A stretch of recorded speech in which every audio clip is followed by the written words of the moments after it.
We're now going to set the MODOScene up just in a very quick manner. We're just going to import in our files and set up some very basic materials here.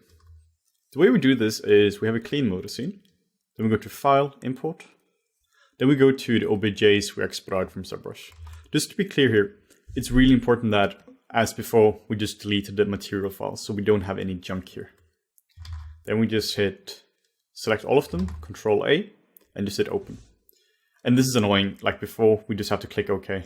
Just hit OK. Boop, boop, boop, boop, boop. So now we have our entire character here. And now it looks way more interesting compared to before, as it actually has an expression now. As you can see, it's all wireframe now, and this I think is really annoying. I think it's annoying that the unselected is just like transparent wireframe. So we can just hold on Control 1 and toggle background shading. Control 1 and Control 2 and Control 3 and 4, I believe, all bring up really cool options like this. So toggle background shading is nice. Then I want to toggle the grid plane off. We don't need that. Control 1 and just bring it down. Delete the mesh layer. We don't need that. We're going to just bring the camera down here. And this is annoying. It groups everything. So I want this here to just be... This is the same thing we've done before. I just want this to be named properly. So just drag it out of a group. Delete it and call it shirt. I'm going to call it, as this is a proper scene, I want everything to be called geo_geo. This just keeps it really clean.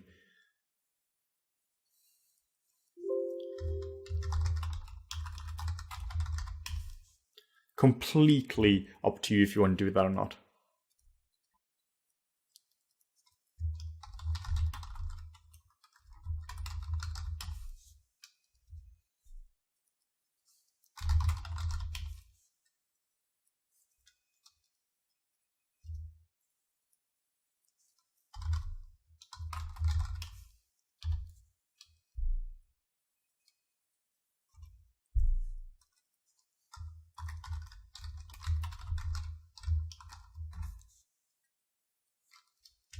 Alright, cool. Now we're going to call this, or group this in a folder and call it model. _ group, or GRP. Again, keep it clean. We're going to take the camera and group it and call it cam group. And we're going to take the light. We're not going to use this light. We're just going to keep it here for us, just temporarily. We're still going to group it though. So this is going to be called light, or LHT, or whatever you prefer, and call it group. We can also just color code these. Again, it just everything matters when you're doing this, because the easier it is to read your scene, the faster you're going to work. So just give it a color. It really does matter as long as there is some distinction between them. Let's just right click on them, on the group, and just select a color. Nice. Now let's set up some materials here. I'm going to select the head. Hit Shift Space to go into object mode. And just give this material, call it head. Perfect. Shirt. And here we need to give two separate materials. We need to give one for the outer eye and one for the inner. So this will be eye outer.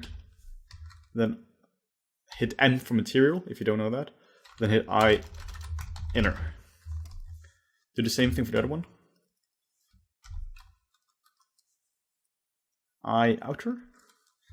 Reverse the selection by just hitting the 2 key if you're following my hotkeys. Or I believe you can go to select and there's probably an invert here somewhere. There we go. Invert. So select invert. Really handy as well. So eye inner. Hair. And then buttons. We also want to subdivide everything, or rather turn into subdivision surfaces. Simply hit select all of them and just hit the tab key. The reason we do this is if they're not in subdiv mode, displacement mapping is not going to work. It's going to really be nasty and tear our model apart. It will literally look like somebody's just torn pixel or torn polys apart here. So now we have a nice and clean setup. You see in the shader tree now, we have these really nice materials here set up.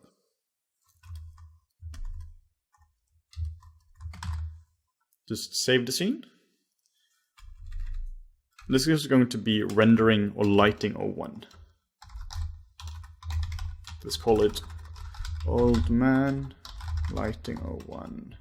Then you can, if you're in project, give it a name, just so you know where it's from. And then we're going to do the same thing we did before. As we already have all the materials set up now, we're just going to load in all the calls. So go add clip, load UDIMs, and now we're not going to load these, the TIFF files, we're going to load the tile.exr files. Select all the call, load them in, hit the escape key, add clip, load UDIMs, select already displacement, escape, add clip, load UDIMs, and spec.r. And now we can just load them in here. I'm going to start with the head. Then simply hit, if we used this before, use recent, or if not, image map, and then use clip browser. Go all the way to the bottom, and just simply hit the call. And now it's going to be here. Save the scene. I saved the scene a lot when doing this, because Modo is like a bit crash prone when working with this. So I just use some preview renders, or using the preview render here to just make sure it's all set up. So this is fine. We're just going to instance this over to the other ones. So just hit call, right click, and create instance. And we're going to just put this in all of them. Right click and create instance. We're going to put them in all of them except for material outer. Material outer is simply going to be like a glass shader. Create instance, put this in here. It's in buttons as well. The buttons is going to be, something dark. This is a pro little tip as well. If you hold on the shift key and drag up and down, it's going to change the red, green, and blue channel. So you can just quickly make something brighter or darker. Just going to add a little bit of color to it. Instead of making stuff gray, just add a tiny bit of color. Just hit the pause button, and it's going to unpause. And also working in Modo like this, use the physically based material here. We have traditional and energy conserving. This is the most recent one. I'm using 901, which is most currently, or 902. This is the most recent version of Modo at this time. So if you're using an older version, you're not going to have physically based. And that's fine. I mean, it's going to look all right, but the physical based material is definitely nicer. I also prefer to use a refractive index, as that simplifies it a bit down. And something like 1.5 is fine for the head. So this simply means a higher refractive index is going to mean more reflections, and lower refractive index is going to mean lower amount of reflections. So something like 1.5 is a good starting point. And also when doing look dev like this, we need to have an HDRI setup, because what's going to define a lot of the specularity here on reflection is what it's reflecting. We can't have reflections without it reflecting something. Currently, it's just reflecting a gray background, a gray gradient, which is rubbish. We need something proper. So simply just go to layout. And if you install the Modo content, you have a couple of nice HDRIs here. I'm just going to use something like the trigrid, as this provides a lot of contrast. I also like industrial one. So now we get more reflection going on here, which makes it way easier to look at. You ideally want a very neutral HDRI to use with this, as if the HDRI is color tinted, it's going to screw a bit up for our look at. But again, this is not a production asset at all. It works fine for what we have here. Then we get all this junk here. I really despise this. Whenever we load in anything in Modo in terms of texturing, we get texture groups. I'm just going to Control G on these, select them, and hit Control G, and just call them texture. I never want to see this. I don't know why we get this by default. I really want this to be hidden here. I've never once in my life wanted to have this group here.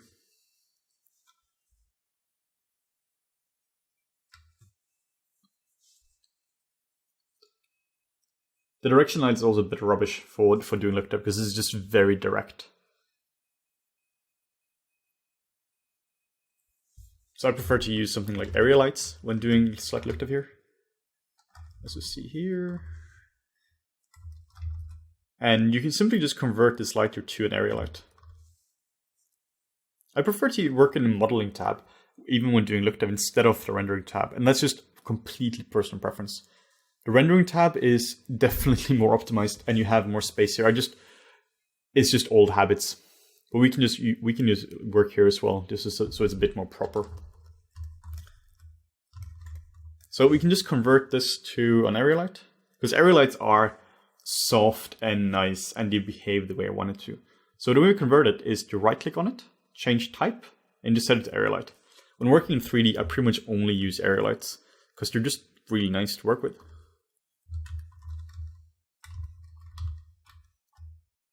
Just move it closer. And this is not the final lighting, by the way. This is just so we have something to look at while setting up some looked up for our character.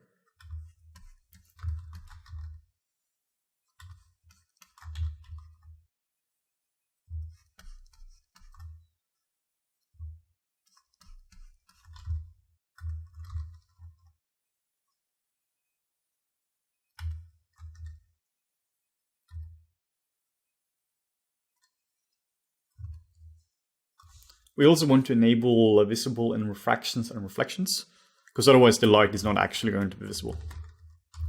Then I want to duplicate it, hit Ctrl D. And I want a rim light here as well. And again, purely for looked at purposes, just so we have something a little bit nicer to look at when setting up the shaders. I want something high contrast. Because if you have high contrast, it's a lot easier to evaluate specularity and like these nice little speckle highlights, which is caused by the displacement.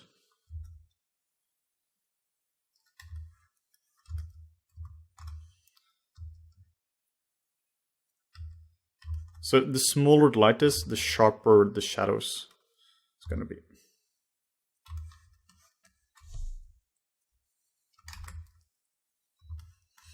It's a bit too sharp. Actually, this might be nice, just get some nice highlights here.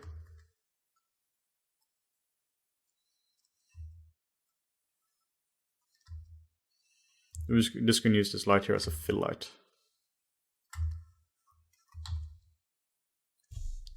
Decrease the intensity of the light.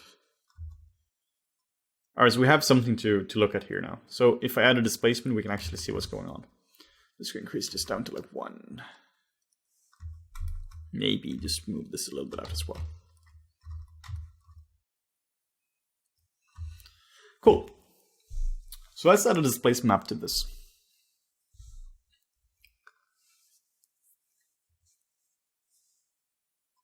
The way we do this is we go to Layer, Image Map, and use Clip Browser. Or if we just recently used it, go to Recent, and just enable Clip Browser here. Go all the way to the bottom, and simply hit displacement. So by default it's going to look completely black because the mid value for displacement is black. It's 0, which means completely black. So now we need to change it to displacement. Simply right click and change the amount to displacement. You can also find it under, instead of recent, because I just use it here, under surface shading and then displacement here. Or recent if you recently used it. And as you can see, nothing will happen. The reason is because by default, we have something like, let's just see here. We have something like 20 millimeters, which is nothing. So nothing's going to happen here. Here, this shape material here is at 10 millimeter. I just changed it very briefly before.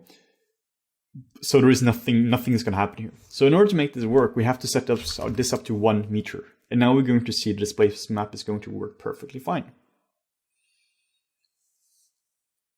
Also, just be aware that we have 2 options here while it's rendering, called the global illumination. By default, this should be activated. But the problem with that is it's really slowing displacement maps down. So just don't use it when tuning the displacement.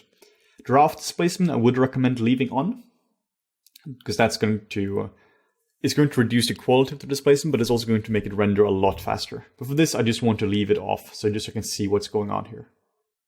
Also, just as a tip here as well, you can paint in the preview with a cursor where you want to see details, which is really nice. If I paint here, it's going to render in this region. So this here is fine. You could leave it for now and be perfectly happy with your setup for displacement. But the problem is, if you're rendering this now, it's going to be awfully slow. The reason is, if we set this to 1 meter, it's going to make a bounding box of 1 meter, and it's going to do a lot of calculation here, a lot of arrays doing its magic, which is a problem because that's going to take some time. If you want to speed this up, I have an amazing ninja trick for you guys, which I don't believe is really known in the Modo community in general. So this is kind of like a freebie for you guys here. The way we can speed this up is to decrease the amount here, decrease the displacement amount to 10 millimeters. The problem is, now it's decreased to 10 millimeters, so we won't be able to see anything, which means we have to amp up the displacement amount quite a lot, or displacement map quite a lot. So the reason this is faster is simply because there is less of a bounding box to compute. So this is going to compute a lot faster. I've seen cases where it's been like literally 40, 50 times faster by setting this as a low value. But you want to be careful as well. You don't want to push this too far down, because then you get artifacts as well. If I set this to 1 millimeter, I have experienced nasty artifacts. This is also a reason for setting the scale of the scene early on. Remember one of the first chapters, we made a scale, like just a scale cube in Modo, which we started the sculpt from. That's awesome right now, because now we know we have a reliable scale. If that was like set to like 10 kilometers or like 10 millimeter as the head size, we would have a hard time now dealing with physical scale, because now we actually have numbers we can relate to. So that it all ties together, that the first video actually ties into this. And as we kept scale consistent throughout the entire tutorial and the entire project, we now have a consistent result in the end here. So we didn't have to change anything later on.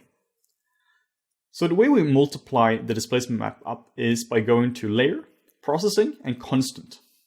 And here we can simply just set this constant here to displacement. And I'm going to show what happens. Set this to displacement now, because now we have it under recent. So it's going to give us this awesome fatty face. And the higher you increase this number, no fattier face. Oh, that's interesting. I would expect to get a fattier face. Anyway, this is still relevant. We need to increase this number here to a higher number. Just add a couple of zeros. Then we're going to set this to multiply.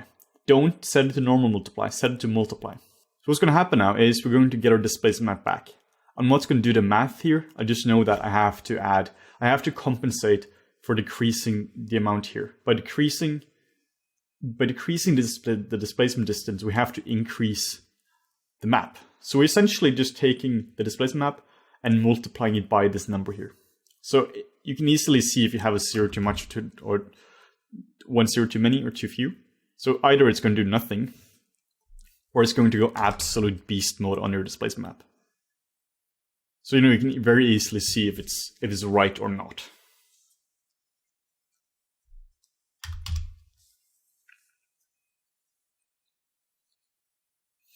So this was my number one ninja trick to you guys. This is a really cool trick, and it really speeds up the displacement mapping. So once we have this, we can simply just instance it over. We're going to instance it to every single one of these. If you have like 1,000 materials and you want all to be controlled by displacement, by the same displacement, you could instead, I'm not going to go through this now, but this is something you can research by yourself. You could create it like through an item mask, and you can control the displacement. You can just add a displacement node to the item mask, and you can control all of the object in one go. We're not going to do this now because you have like 3 layers, and this tutorial is not that in-depth about pipeline.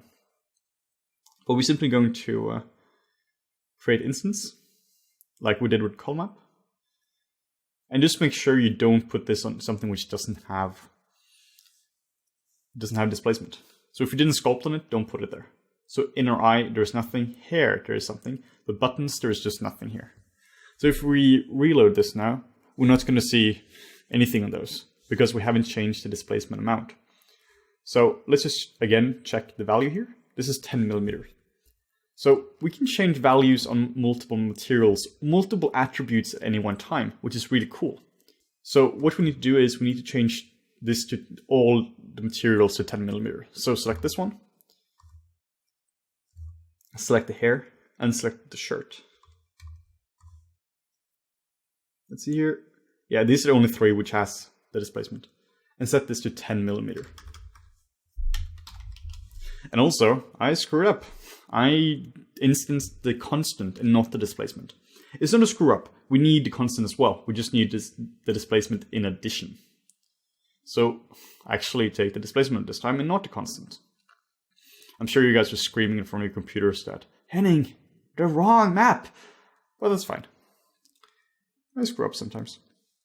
So if we see the rendering going now we should have displacement happening on the shirt and on the hair. Because now we can see a lot more refinement in the hair. And this, again, this is the really cool feature that we can actually sculpt or paint where we want the details in ZBrush to be. Or sorry, the details in the preview to be. We can also see the displacement map happening here again now as well. You see this nice line here.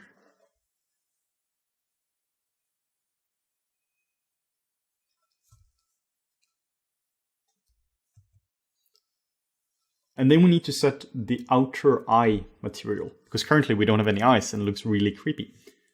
So we just have to set this to, set the transparent amount to 100. And then set a refract, which means they're now going to be completely transparent, but they're not going to refract properly. So just set the refractive index to something like 1.3. So now they're going to refract. And then we need to set the reflection amount as well. So just set this to set the refractive index to something like maybe 1.7.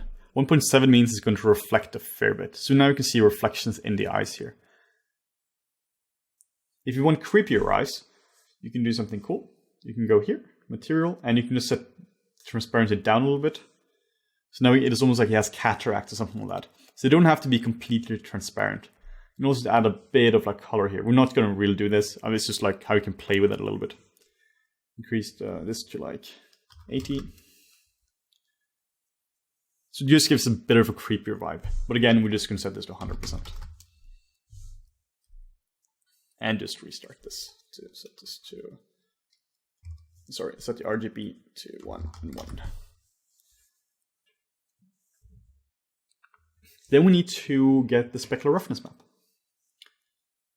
because we haven't tweaked anything yet. And we're not going to go too in-depth when it comes to the look type here. We're not going to use a whole lot of subsurface scattering and anything like that, because we need custom maps for this. Meaning we need a map where you paint in the subsurface scattering where it's going to scatter, pretty much like the roughness map. Also, we're not using the skin shader in Modo. I have a little rant regarding the skin shader in Modo. It's really complicated. It has tons of inputs, and it's not particularly good. I might get in trouble for saying that, but I honestly don't think it's a particularly good shader. It's just too hard to use, and the results just aren't very impressive. This is going a bit off topic, but if you want a really good shader to use for skin, I would really recommend looking into something like V-Ray for Maya or for Max, and the AL surface shader for Arnold. Arnold is fantastic for skin shading. But I digress. We need to add a roughness map here. Recent, use clip browser, all the way on the bottom, and spec R. So the specular roughness just means that certain areas are going to be more reflective, which we simply just painted in ZBrush.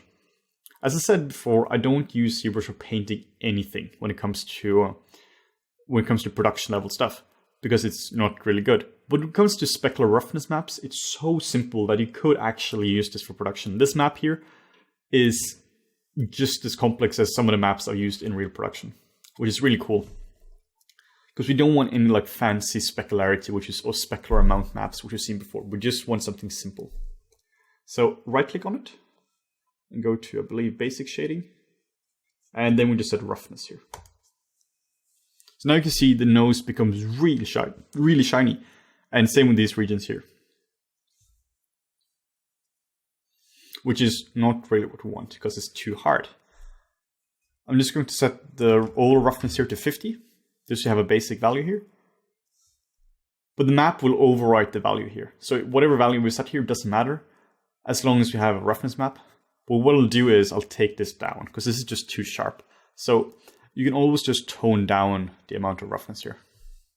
I'm going to set this something probably like 80. So now you can see the nose is going to get a bit softer. Let's take it down a little bit again, because this gets just a bit crazy. Let's take it down to 60. Yeah, take it down to something like this, and then we can also change the roughness of the material here. Let's set this up to something like 60 or 70.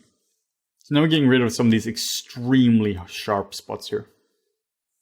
And this is where you need to spend time with look dev. Like we can't get too in depth when it comes to look dev here, because that would just eat all our time. But you really want like just the speckle roughness to be fine. You just really want to make sure that's refined and looks nice. Enable GI. Now we can just look what it looks. See what it looks like.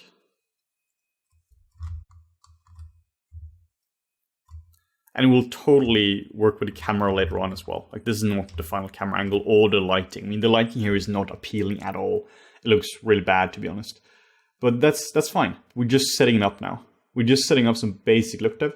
And you ideally want look dev to work in all cases. But as we're working with a shot in the end, we frankly just need a look dev to work in that one shot. We can also make some subsurface scattering as well. Again, tiny rant. I don't think the subsurface scattering here is particularly impressive, because it adds subsurface scattering everywhere. I don't want it to add it everywhere. I want to add where you have thinner regions. So that would be like the ears, for instance, and generally thinner regions. So just add a bit of color here to it. And now we just need to disable displacement, because otherwise it's going to be too heavy. Just for a little preview here. So this is what I mean with that you need a subsurface scattering map to control this, because now you see everything gets subsurfacey. This is not what we want. We want some subsurface, but we really don't want the entire thing to be crazy subsurface, because then it's not going to look even remotely physically correct. And it's going to look really weird. It's going to look like this weird waxy result. So I'm just going to take this down a fair bit. We don't want the maximum depth to be a meter, because that would be ridiculous. Why would you ever have a meter as a max depth? That would mean it would go through the entire body, or the entire head 5 times. So that's a bit crazy. But this is just where you have to just tweak the values as well. And you can do this for a long time. I mean, a look dev artist, that's a professional job. I mean, that's the only thing they do. They do look dev all day long. It's just a bit too sharp here for me. So this is not like a trivial thing. You can't just rush the look dev. It's really important. And if the look dev is rushed, it's not going to look right. You really have to do this properly. And get reference when doing look dev. Really find some reference and try to match it to it.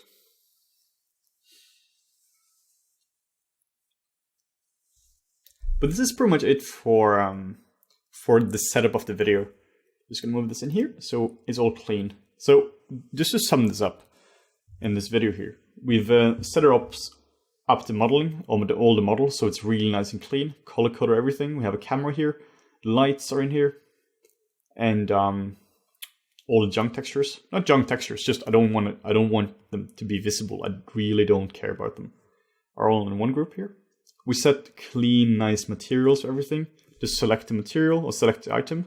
Hit the M key to bring up the materials, the material tags, give it a little name, and then just load in the items like we've done before.